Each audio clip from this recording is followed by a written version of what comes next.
This is the most prestigious board game award in the world. The board game Oscars have been given out. So what were the runner-ups and winners of these awards, and why do I not agree with some of those picks? And most importantly, if you don't want to chase the hottest and the most awarded board games right now, what are the best alternatives to those games? Games that we already have loved for years. Let's talk about all of those things. We're going to talk about the two big categories of the awards. Number one is Spiel des Jahres, and then we're going to talk about the Gamers or Kennerspiel des Jahres, the Gamers game. So let's start out simply with the game of the year, right? First runner-up is going to be Sticker Wheel that we have right here. And well, spoiler alert, we love it as well. In Cozy Sticker Wheel, you are given an empty land. Then you turn over a card and are given a task. For example, your bed is so warm and cozy that you could spend the entire day napping. And make a choice. Do you nap or do you go to work? And then based on your choices, you will be given some stickers that you will be able to use and add to your village. Like this. No tree grows there. You will play through 10 years of these choices, each one of them crafting your village to honor recognition. And this is a very cozy and simple board game. That's why we offer also an alternative that's the same thing. Actually, the author of Sticker Wheel was inspired by Dorfromantik. And in Dorfromantik, you have these little tiles that you will use to build up your city. As you can see right here, you will get a tile like this and you will add to your city. And then at the end of the game, you will be scored based on how efficiently have you built your city and railroads right here and stuff like that. There's zero pressure in the game because you progress anyways. You just want more points to progress faster, but it doesn't matter. It's simply take a tile and place it. Lovely little game that's actually an inspiration to this one. So both of those work for the same people. Love both of them. Pretty good options and alternatives. And talking about alternatives, let's talk about the second runner-up to this award, which is Morty Sorty Magic Shop. Mr. Sives, can you add some, magic? Woo! Thank you. Thank you. Anyways, Morty Sorty is also a light game. This whole award is about light games so far, except the gamers category that we're going to talk about. But in this game, you just have these little tiles, these jars that you will add to your storage system. And the more efficiently you sort that storage system right here, the more points you will gather. For example, you might score some points for the eyes that you have in your jars, especially if those jars have some golden caps on them and things like that. You just take tiles, place them in your storage and try to place them in ascending order and make some like combos and things there. That's it. Pull out a tile and place it. So what's the best alternative to this very simple board game? Well, my guess would be Welcome 2. Because in Welcome 2 you also will get some things to place in lines in ascending order. For example, right here you will have these house numbers and then you try to build up your city by placing these numbers on a street. You also have to place them in ascending order. You can also build some like swimming pools in these houses to sell those streets and houses and places better. And at the end of the game, you also score points based on how efficient you were by placing those pools and numbers and things. So it's very light, simple, yet also this cozy thing that I feel like these awards are right now going towards. We have talked about great games, but what was the winner of this category? Spiel des Jahres goes to Jingso. Woo! Oh, you don't know what it's all about? Well, let's talk about exactly that. It's a light party game where you have to think like other people, but not like all other people. Makes sense? No? Well, let's talk about that. First thing that happens is that you will get a premise. For example, animals that can walk on two legs. And then you have to write it down on your sheet right here. Kangaroo, for example. So you write down, for example, here, a kangaroo. And you hope that other people will also write it down because you will score points only when other people also write down the same things you thought of. And the most points you can get if only one other person has thought the same thing. So the round is very simple. You get this question, write down your answers, then do that 2 more times, and then see if other people thought the same way as you. That's about it. It's a very simple, light party-ish game. And I think we have the best alternative to this game because we have played a very similar concept, and this game is called Herd Mentality. Herd Mentality has the exact same principle. You get the question and then you have to write down answers to those questions and try to think like everybody else. But if you write down an answer that nobody else wrote down, you get this pink cow and you cannot win the game as long as you have it.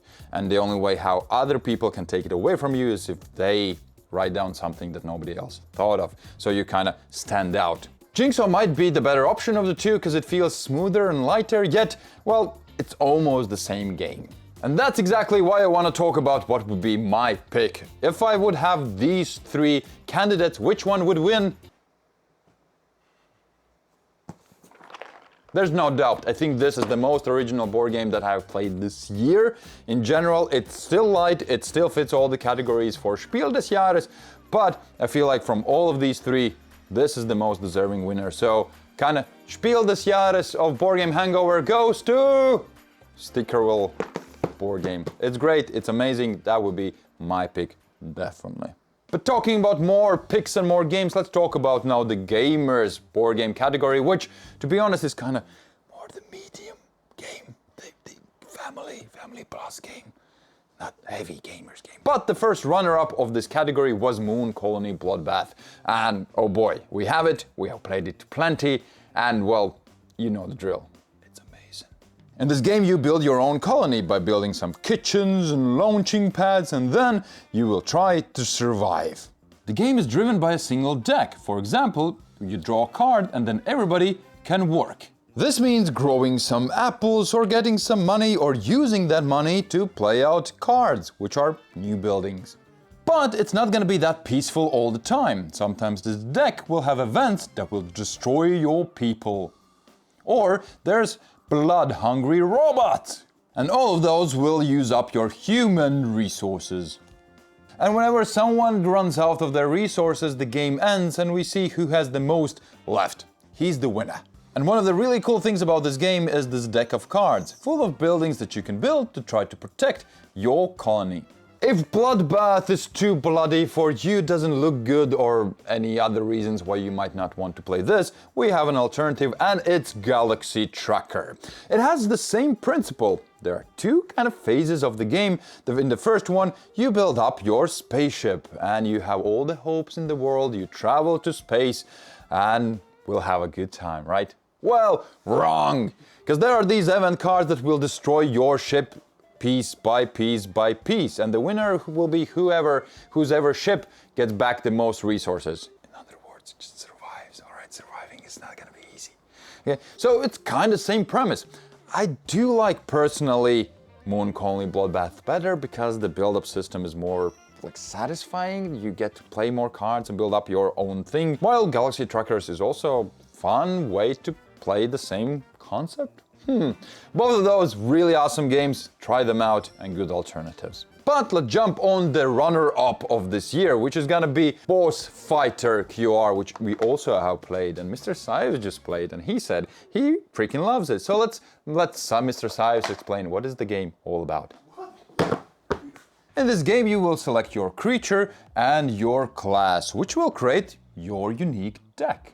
And your task as a team is to defeat the big bad guy. For example, this frog. Looks like me a little bit.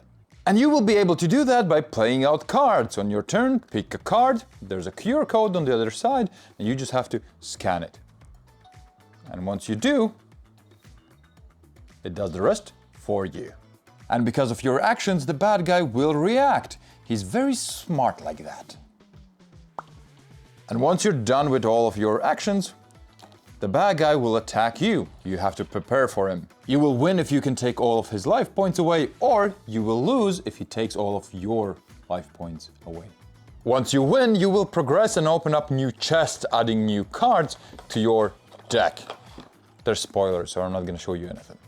So there's plenty of bad guys to unlock and defeat. Each of them work completely differently. The most common question I get about this game is, do you need the app? Is it a gimmick or does it do something really unique? First of all, it makes it quicker, but second of all the bad guys react to your actions and surprise you, which would not be possible without it. So if you don't like your apps in your board games, don't play this game. Yet, for me, I really enjoyed the experience of using my phone and the app. It's actually a pretty interesting concept. My alternative to this game, Boss Fighters, is something without mobile phones, but it's a cooperative game where you climb a tower, try to defeat bad guys by building up your decks and having a good time. It's a lot more complex, but it's Slay the Spire. And Slay the Spire is a cooperative board game where you play one of these weird-looking creatures with their life points. Wait a second. Life points, and so on. Your task is to climb the spire and defeat the big bad guy at the end. But before that, you have to defeat all the pesky minions on your way there. And you do that by playing out cards. For example, this deals 2 damage. Boom. Boom. Cool thing is, whenever you defeat the baddies, you get rewards. For example, some potions or relics. And most importantly, you add new cards to your deck, making it stronger and stronger. This is one of the most satisfying board games, period. It's great. The deck building here is lovely. I love it to bits. And it's more complex and more expensive than Battle Boss Battler QR. But it's well worth it. It's a lovely board game. But if the QR madness is what you're going for, then Destinies is the board game that I would suggest. It's a more story-based game, but there you also will use your phone to scan QR codes and progress and then fight and do a bunch of other things, which I feel like also is a fun way to use mobile phones or apps in a board game form. But now let's move on to the thing that all people have been waiting for, the winner of the gamers category, which is gonna be Rebirth. And this game I have not played. I haven't had the chance, I'm sorry, I'm gonna. But don't worry, we're not gonna leave you hanging, because Mr. Jahres has played the game plenty and can talk about it. So I'm gonna give the mic to him. What? Kennerspiel? Come on! It should have been Spiel this Jahres. No, don't get me wrong, it's a great game. You just draw one tile, and then you have to place it somewhere. It can score here, it can score there. It's such a great choice. It's like having a chip. You know it's gonna taste great, but where do I dip it? Do I dip it here? Do I dip it there? Such a great choice. So is that game. So where was I? Right, Kennerspiel this Jahres? Come on! It should have been Spiel this Jahres. That's ridiculous. We also discussed with Mr. Jans what would be the best alternative to this board game, where you take a little tile, place it, and then things happen and you build up and so on. And one of our favorite games, tile laying games, is gonna be Planet Unknown. In this game, you're exploring new planets one tile at a time. So first thing you do in the game is pick a planet to explore. All of these look gorgeous. Let's pick this one. The next thing is you spin the lazy Susan until you have hit a tile that you desire. For example, this one. And then you place it on your planet, like this. Because I picked this tile, I can upgrade my skill lines, making my company much better. And the really cool thing and interaction in this game is, for example, if I pick this tile, then other players are stuck with the tiles next to their arrows. It really matters how you place these, and you can collect some space poop, so the game is full of intrigue. And you see these coins on the sides of the planet, or maybe right here, or on your skill lines. Well, those are points, and you want more points, please. So in general, it is a very simple game, yet the choices and the satisfaction you get out of this is similar to very heavy board games. It's one of our favorites to pull out whenever you play with gamers or non-gamers. It's that simple, yet great choices, and we love it here. So what would be our pick if we would have these 3 nominations? Well, we agreed on, drum roll please, Blood Moon Colony. I think that's the best board game, one of the most unique experiences we have this year. So that would be our pick, even though Rebirth also a very great pick, and we also agreed that Rebirth might be for more people, as Moon Colony is something that, well, is unique. But that's a good thing in our book. Is it in yours? Let us know in the comments, as well as let us know if you enjoyed this video. You did. By liking it and supporting us financially, because, well, we'll need to financially recover from buying all of these games. And yeah, we cannot make any videos without you. So thank you for everybody who already supports us. Bye.